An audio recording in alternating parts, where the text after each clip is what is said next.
राजू भैया।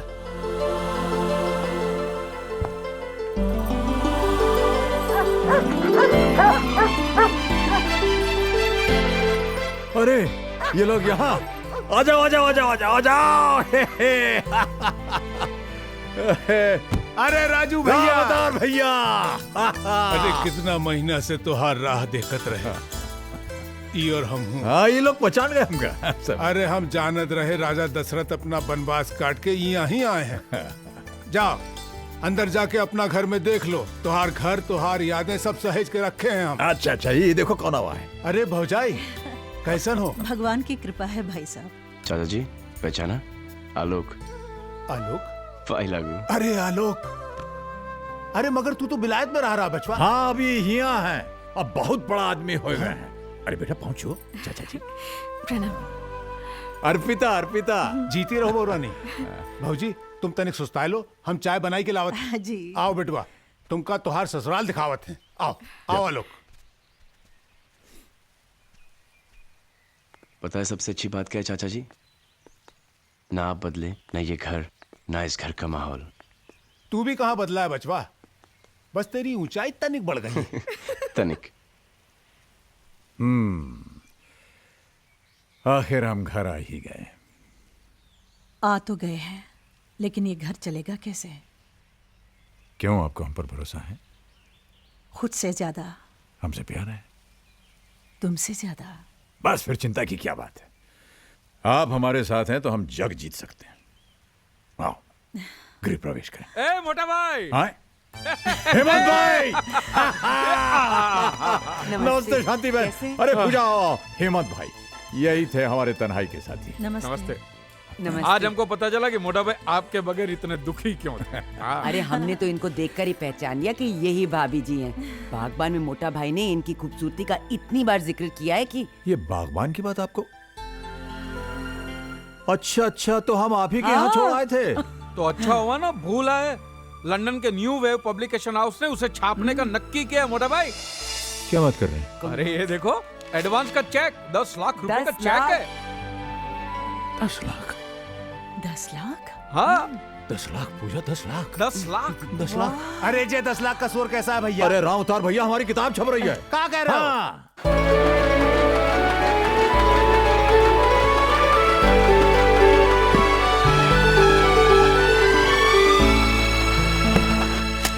ये देखो, ये न्यूज़ पढ़ी आप लोगों ने? डैड की बुक इंटरनेशनल मार्केट में बेस्ट सेलर एक्लेम कर ली गई है। डैड लाखों में खेल रहा है, लाखों में। सो व्हाट करण, हमें तो फूटी कौड़ी नहीं मिलने वाली, और वो सब हमारे बड़े भाइयों की वजह से। क्यों भाई, हम लोगों ने उनके साथ कौन सी बदतमीजी की है? कुछ तो किया होगा आप लोगों ने, तभी तो हमारे यहाँ आने के बजाय घर चले गए वो। अरे बाबा, ये आपस में लड़ने का वक्त नहीं है। शी इज राइट, ये वक्त तो रूठों को मनाने का है। यस, हमें पापा के पास जाना चाहिए और उन्हें मनाना चाहिए। कोई फायदा नहीं, वो लोग नहीं मानने वाले। अरे क्यों नहीं मानेंगे? आखिर हम उनके बच्चे हैं, और कोई माँ बाप अपने बच्चों से बहुत देर तक नाराज नहीं रह सकते। ज्यादा हुआ तो माफी मांग लेंगे, और क्या। हाँ हाँ, हम उनके पांव पड़ जाएंगे, उनके सामने नाक रगड़ेंगे, फिर देखना वो कैसे पिघलते हैं। बिल्कुल ठीक, अब हमें जरा भी देर नहीं करनी चाहिए। Let's leave immediately. Come on, let's go. हाँ चल। अरे पायल बेटा, जल्दी से तैयार हो जाओ, दादा दादी से मिलने जाना। Rahul, you too, come on, fast, get ready, let's go. आप लोग गंदे हो, आप लोग उनसे माफी मांगने के लिए नहीं बल्कि पैसे मांगने के लिए जा रहे हो। राहुल, हम लोग पहले ही उन्हें बहुत रोता हुआ देख चुके हैं, अब और नहीं देखना चाहते। हम लोग नहीं जाएंगे। चलो राहुल।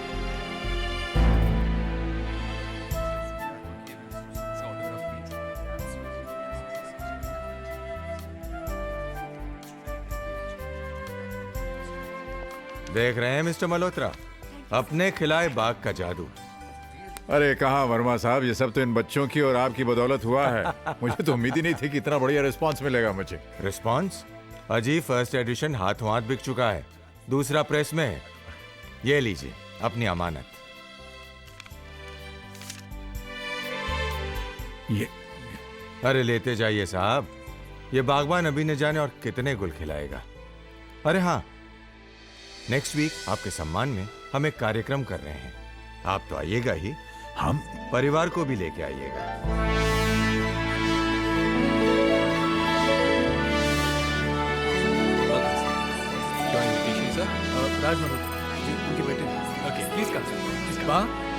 फर्स्ट टेबल ऑनर है। आइए वाह भैया देखिए,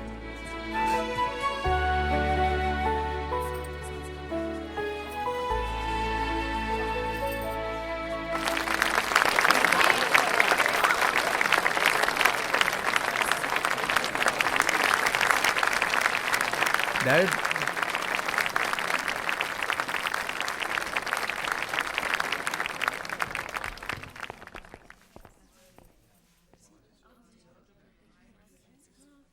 लेडीज एंड जेंटलमैन, बागबान किसी इंट्रोडक्शन का मोहताज नहीं।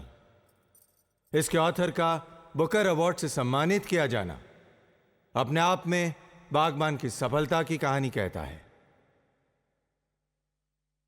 इससे पहले कि मैं मिस्टर राज मल्होत्रा से बागबान पर रोशनी डालने की रिक्वेस्ट करूं, मैं चाहूंगा कि उनका बेटा अपने पिता के बारे में कुछ कहे, और इसीलिए मैं स्टेज पर आने के लिए रिक्वेस्ट करता हूं कौन भैया? All the best. Mister Alok Raj से। आलोक जी प्लीज।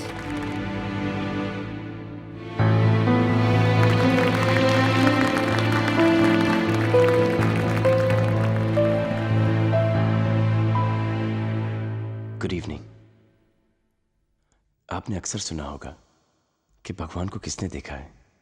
ये तो एक फेथ, श्रद्धा और अकीदे की बात है, लेकिन मैं आपसे कह सकता हूं कि मैंने भगवान को देखा है। जीते जागते, हंसते बोलते, हर खुशी, हर गम में, हर इम्तिहान, हर हाल में देखा है। और वो कोई और नहीं, मेरे बाबूजी हैं। मैं एक अनाथ था। मैंने कभी अपने माँ बाप को नहीं देखा, और न ही कभी मुझे उनका प्यार मिला। लेकिन मैं यकीन के साथ ही कह सकता हूं कि अगर वो भी यहां पे होते तो वो भी मुझे इतना प्यार, इतनी मोहब्बत नहीं दे सकते थे जो कि मुझे अपने बाबूजी से मिली है। मुझे मेरे बाबूजी से बहुत कुछ मिला है, तो मैं उनसे कुछ नहीं मांग सकता, लेकिन मैं भगवान से एक चीज जरूर मांग सकता हूं कि वो अपनी दुनिया में मेरे बाबूजी जैसे लोग हमेशा बनाते रहे।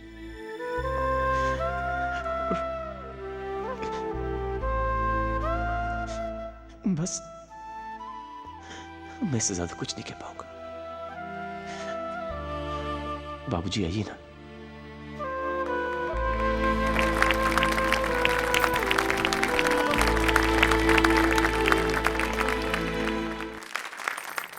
देवियों और सज्जनों, आपने मेरे बारे में अभी जो कुछ भी सुना उस पर बिल्कुल विश्वास मत कीजिएगा। आलोक मेरी तारीफ इसलिए करता है क्योंकि वो मुझसे बहुत प्यार करता है, और वो प्यार इसलिए नहीं करता क्योंकि मैं बहुत एक अच्छा इंसान हूं या मुझ में कई गुण हैं। वो प्यार इसलिए करता है क्योंकि वो खुद एक अच्छा इंसान है। देखिए, मैं कोई लेखक नहीं हूं। लेखक तो सोच के सागर में डूब कर न जाने कैसे कैसे मोती निकाल लेते हैं। मैंने तो बस वही लिखा है जो जिंदगी ने मुझे दिखाया। बागबान मेरे बारे में या किसी एक इंसान के बारे में नहीं है। यह किताब है बीते हुए कल और आने वाले कल के बीच फैले हुए सन्नाटे के बारे में। यह किताब है एक पीढ़ी और दूसरी पीढ़ी के दरमियान टूटे हुए हर पुल के बारे में। यह किताब है झुके हुए उन कंधों के बारे में जिन पर बैठकर कभी कुछ बच्चों ने जिंदगी के मेले देखे थे। यह किताब है कांपते हुए उन खाली हाथों के बारे में जिन्होंने अपने बच्चों के नन्हे हाथों को पकड़कर उन्हें चलना सिखाया था। यह किताब है लरसते हुए उन होठों के बारे में जिन पर कभी लोरियां थीं मगर अब परसों से खामोशी।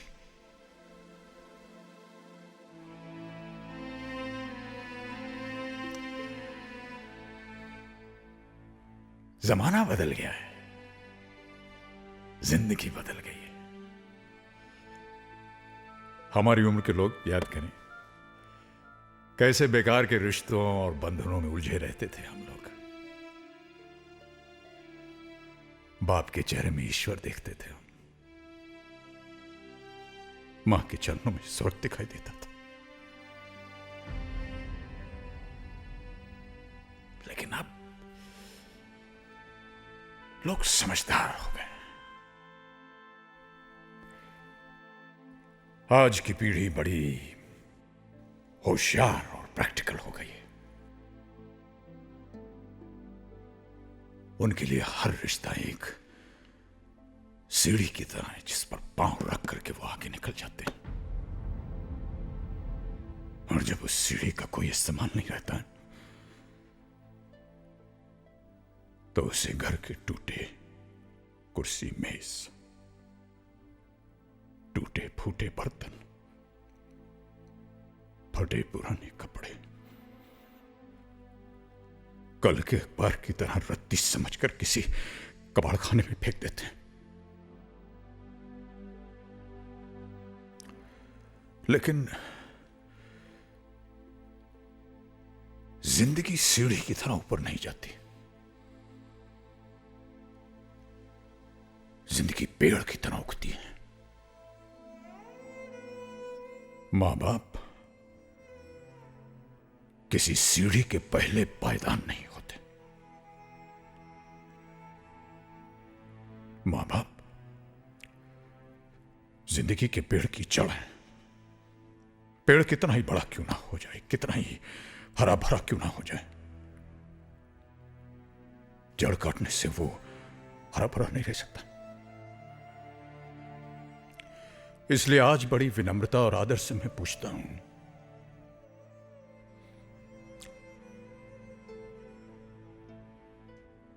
कि जिन बच्चों की खुशियों के लिए एक बाप अपनी मेहनत की पाई पाई हंसते हंसते उन पर खर्च कर देता है, वही बच्चे जब बाप की आंखें धुंधली हो जाती हैं तो उन्हें कतरा भर रोशनी देने से क्यों कतराते हैं?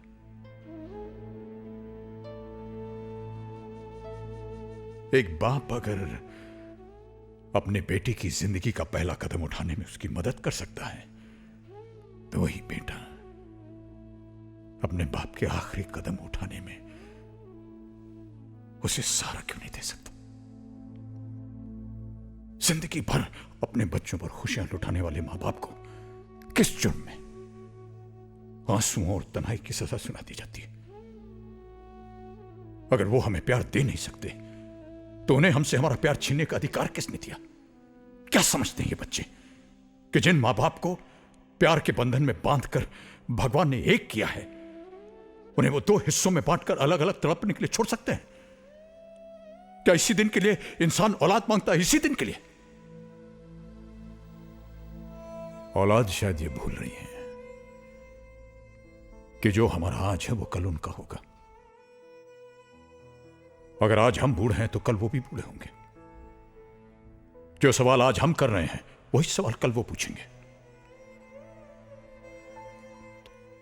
और रही मेरी बात तो हमारी चिंता तो आप कीजिएगा मत, क्योंकि अगर हम उन बच्चों को पाल पोस कर बड़ा कर सकते हैं जो न चल सकते हैं, न बोल सकते हैं, न कुछ समझ सकते हैं, तो हम अपने आप को भी पाल सकते हैं। हमें किसी से कोई उम्मीद की जरूरत नहीं है, क्योंकि हम बहुत खुशकिस्मत हैं। हम इसलिए खुशकिस्मत हैं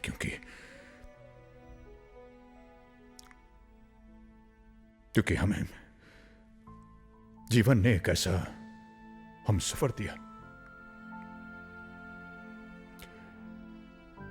जिसके साथ चलते चलते रास्ते आसान होते गए। जिसके साथ चलते चलते उलझने सुलझती गई, और वो हमसफर है मेरी पत्नी।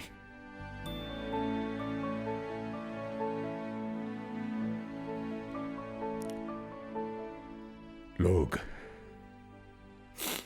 अक्सर मोहब्बत करते हैं, लेकिन ये बात जितनी बार कहनी चाहिए कहते नहीं। मैं ऐसी कोई गलती नहीं करना चाहूंगा।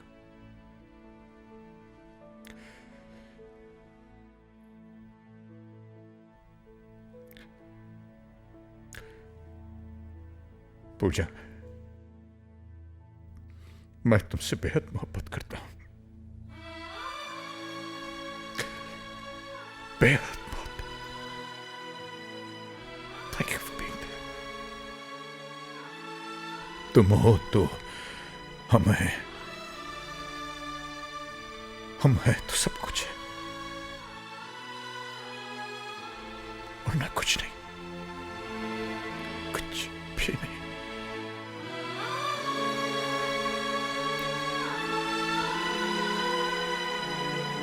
बस यही कहना था मुझे।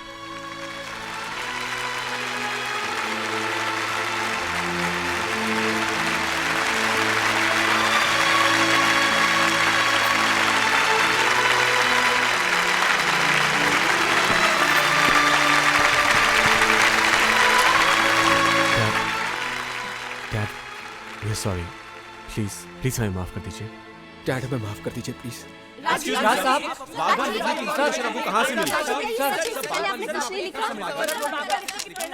राज साहब, बागबान अगर आपके परिवार की कहानी होती तो आप क्या करते? जो बच्चे अपने माँ बाप को प्यार नहीं दे सकते, सहारा नहीं दे सकते, मान सम्मान नहीं दे सकते, उन्हें मैं कभी माफ नहीं करता। उन्हें मैं सजा देता, उनसे नाता तोड़ देता।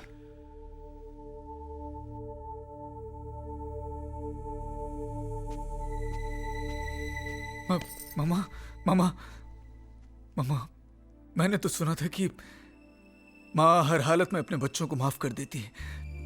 आप हमें माफ नहीं करेगी प्लीज? हाँ, एक माँ के नाते शायद अपने खून को माफ कर सकती हूँ, लेकिन एक पत्नी होने के नाते अपने पति के उन आंसुओं को माफ नहीं कर सकती जिनकी वजह तुम सब हो। कल का पता नहीं, आज तुम सबको देने के लिए मेरे पास कुछ भी नहीं, माफी भी नहीं।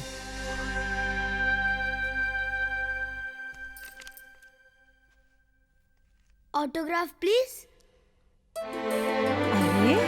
अरे राहुल, पायल, कम here,